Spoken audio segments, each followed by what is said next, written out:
about it in line with like winning the recruiting war, right? Not implementing policy that restricts, is figuring out as commanders, are there redundant comms that are bogging down our staff and CYCs? So very similar to the video that you watch at RMC where you got a million different people calling one person and they're not able to focus. You have to question whether or not you're inserting yourself into that process.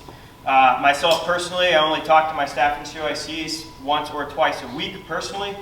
We've got course and speed at the beginning, and I have an end-of-week conference call that I hit very specific things that I talk about. Major Keegan, St. Louis, talked to about questioning evening call-outs that are redundant to what the OPSO does as well. So if your ops team is hitting on all cylinders and is talking to every boss and is doing the things that you are doing, why is the RI getting the same information twice from the same individual? And what level of trust does that place in your ops team as far as their effectiveness as well?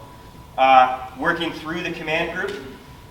So I pushed the hell out of my staff. I worked the command group and I poked them in the chest for the things that they're responsible for throughout their billets.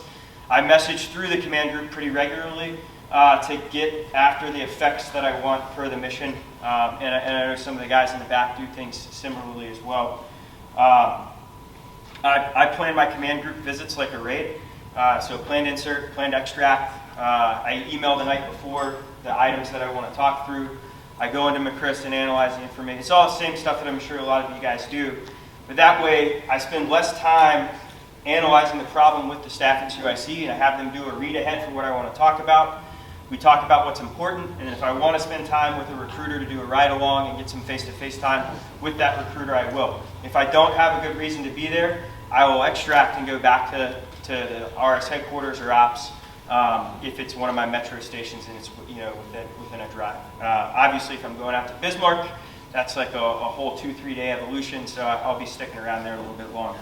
Allow 60 days for CGAP matrix items that you've identified to take hold and evaluate the effect. So if you're going month to month, analyzing and assigning a code for an RSS, and it's the same problem every 30 days, are we really training to it? Have we allowed it to mature and get after the problem? And if it's not changing, then you need to turn inward to yourself and say, hey, is our focus really getting towards the effects that we've identified, or are we training these staff and CYCs to the level to affect change?